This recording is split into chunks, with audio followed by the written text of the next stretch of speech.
আবার একটা নতুন রেসিপি দেখাবো, একদম চটজলদি চিকেন। আমি কিভাবে বানাবো সেটা দেখানোর জন্য তেল নিয়ে নিয়েছি। আগে তেলটা গরম হচ্ছে, তার আগে দেখিয়ে দিই। চিকেন নিয়ে নিয়েছি, আমি আমার পরিমাণ মতো নিয়ে নিয়েছি। আর 3টে টমেটো আমি কেটে রেখে দিয়েছি, এটাকে পেস্ট বানিয়ে নেব। আর এদিকে আছে মশলার মধ্যে জিরে আছে, ধনে আছে কাঁচা, এগুলো কিন্তু ভেজে নিইনি। আর কাঁচা লঙ্কা আছে দুটো, আদা রসুন আছে, কিছু গোলমরিচ আছে, এগুলোকে আমি একসঙ্গে পেস্ট বানিয়ে নেব। তেলটা তখন গরম হোক।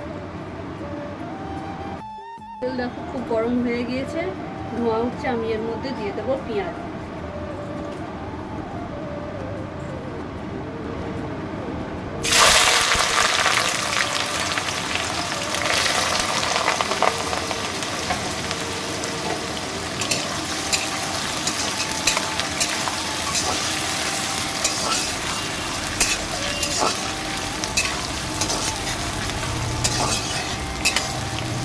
পেঁয়াজটা ভেজে নিই, তারপর আসছি। পেঁয়াজটা ভাজা হয়ে গিয়েছে, এবার আমি বাকি উপকরণগুলো ওতে দিয়ে দিই। উপকরণের মধ্যে আছে, আগে একটু পানি দিয়ে দিই, নাহলে পেঁয়াজটা আরও পুড়ে যাবে।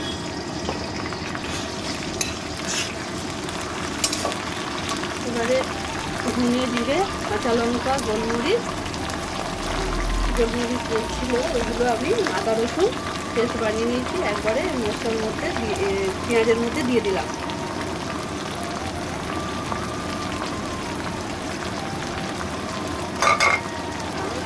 ধনে জিরে 1 চামচ করে নিয়েছিলাম। আমার চিকেনটা অল্প আছে, তাই যেমন চিকেন থাকবে ধনে জিরে পরিমাণটা সেই হিসাবে নিতে হবে। আমি 1 চামচ করে নিয়েছিলাম।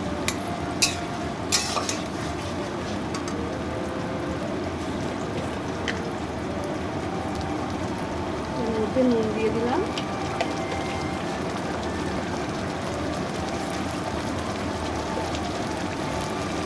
দিয়ে দিচ্ছি হলুদের গুঁড়ো, 2 চামচ দিলাম হলুদের গুঁড়ো। আর দেবো লঙ্কার গুঁড়ো, একদম অল্প দেবো লঙ্কার গুঁড়ো, কারণ কাঁচা লঙ্কা গোলমরিচ আছে, এমনিতেই ভালো হবে।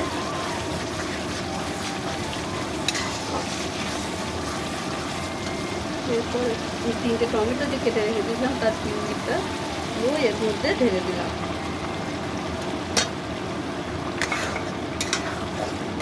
এবার এটাকে আমি খুব ভালো করে কষিয়ে নিই, তারপর আবার দেখাচ্ছি। 2 থেকে 3 মিনিট কষিয়ে নিয়েছি মশলাটা। দেখো কত সুন্দর তেলের ওপর দাঁড়িয়ে গেছে। আমি কিন্তু পানি দিইনি, এই পেঁয়াজটা পুড়ে যাবে বলে যেটুকু পানি দিয়েছিলাম ওইটুকুই, এর বেশি আমি পানি দিইনি।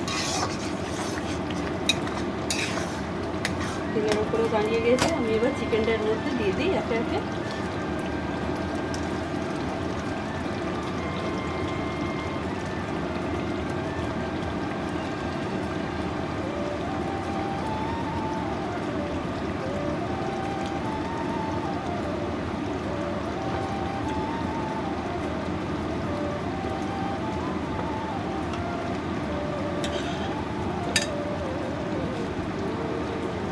চিকেনের এই অংশগুলো পরে দেবো, কারণ এই যে লেগ পিস আছে, ডানা আছে, এগুলো পরে দেবো। এগুলো আগে দিলে না গলে যাবে, তাই জন্য এখন দিচ্ছি না।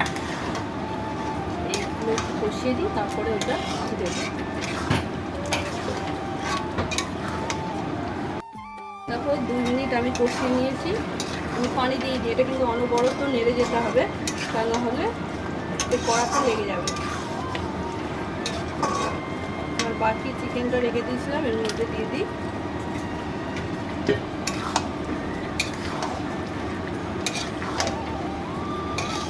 আরও 1 মিনিট মতন এটা কষিয়ে দিই।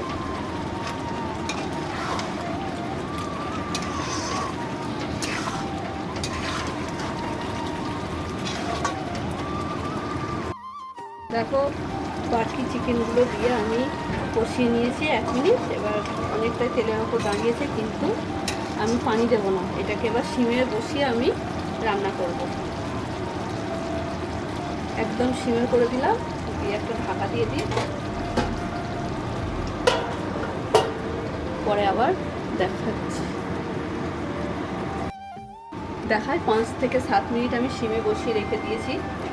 দেখো কেমন হয়েছে। দেখো